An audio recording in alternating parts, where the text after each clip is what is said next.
Hi, it's Kip and Lebates here, and a week ago I said I was going to post a video about Bitcoin addresses. Now, other things got in the way, but I finally got round to actually recording it. So the reason why I thought I would talk about Bitcoin addresses is because I was asked a rather interesting question by someone. And the question was, I've created a private key, and now I found out that there are several different formats for Bitcoin addresses.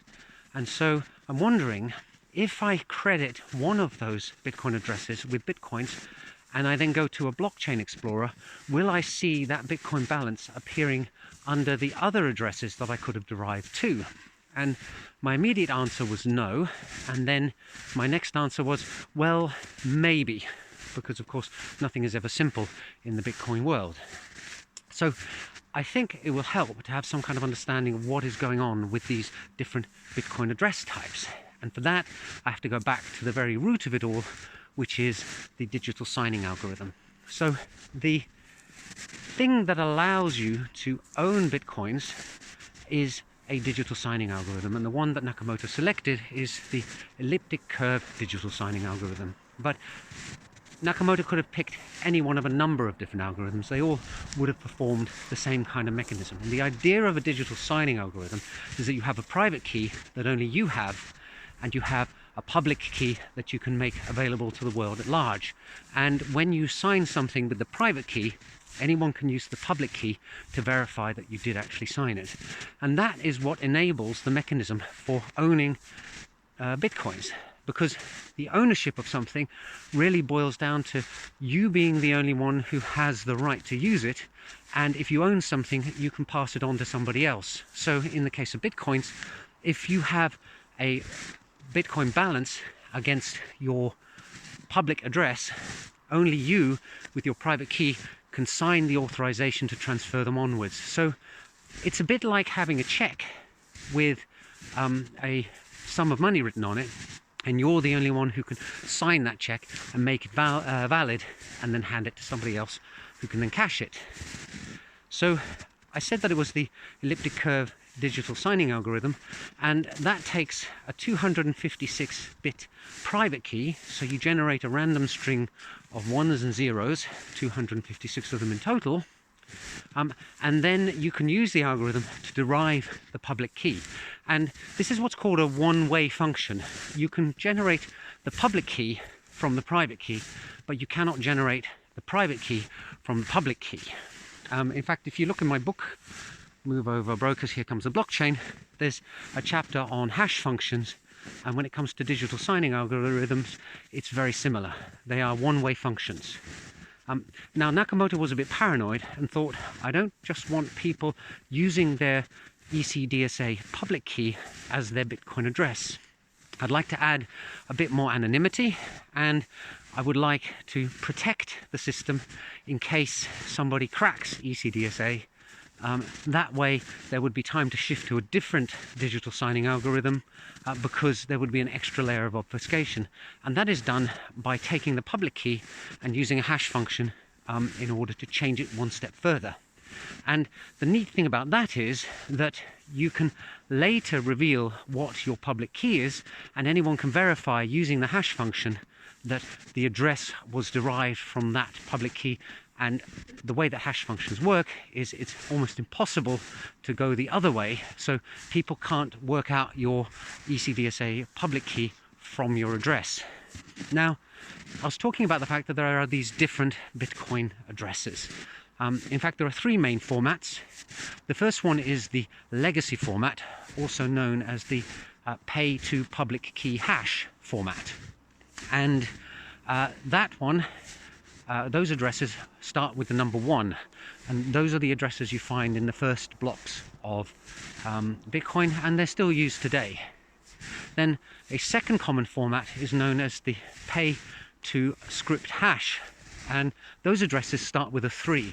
And there, what you're doing is you're providing a hash to a small smart contract-like thing, which is then later revealed and can be used in order to unlock the Bitcoins and pass them onwards. And pay-to script hash addresses are useful because they allow you to implement things like multi-signature accounts where several parties have to sign with their private key in order to validate the transfer.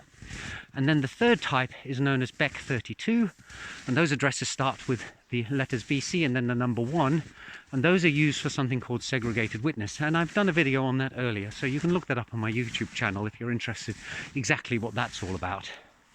So those are the 3 different Bitcoin address formats, and they all use a different formula or a different hash function sequence in order to be generated from the same ECDSA public key.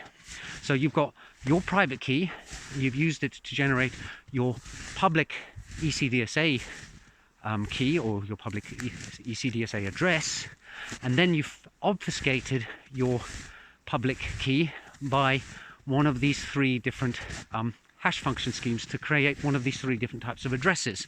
So you can see that if a particular address is credited with some bitcoins, it won't show up on the other 2 because nobody has any way of knowing at this point that those 3 addresses, one starting with 1, one starting with 3, and one starting with BC1, have all actually come from the same ECDSA public key. So that's why my initial answer was correct. You can't see the balances for the different formats showing up.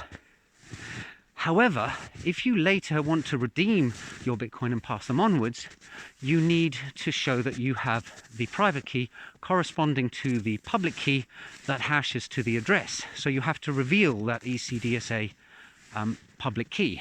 Now at that point, people can apply any one of those 3 algorithms to create the different types of addresses, the legacy one, the pay to script hash, or the Bech 32 address, and then they can see if any of those other ones also have a balance. So at that point, people can then work out whether these other addresses have balances or not. And that's why the answer is both yes and no. It's yes in the first instance, you can't see the balances, but it's no in the second instance once you've spent one of the balances, because that then allows people to work out that the other addresses have balances too.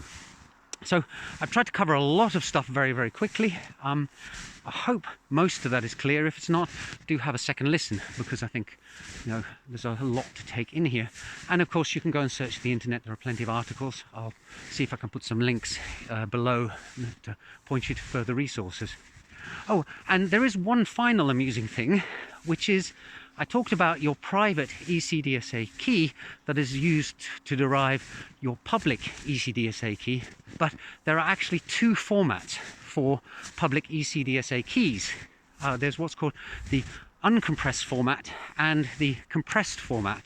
So when you create a legacy Bitcoin address from an ECDSA public key, there are 2 different keys you can choose from. So you can actually have 2 different legacy Bitcoin addresses for the same private key. So there's just another layer of complication. Effectively, actually, there are 4 standard address types that you can have, although 2 of those look the same. They both start with the number 1. So lots of fun stuff to look at there, lots of interesting things for people who like looking at the technicalities behind Bitcoin. I'll take the opportunity to put in a final plug for my book, Move Over Brokers. Here comes the blockchain. You can find it on Amazon, and I'll put a link to where you can get a copy in the comments below. I hope you found this video useful and interesting, and that it hasn't been too confusing, and I'll see you in the next video soon. Bye for now.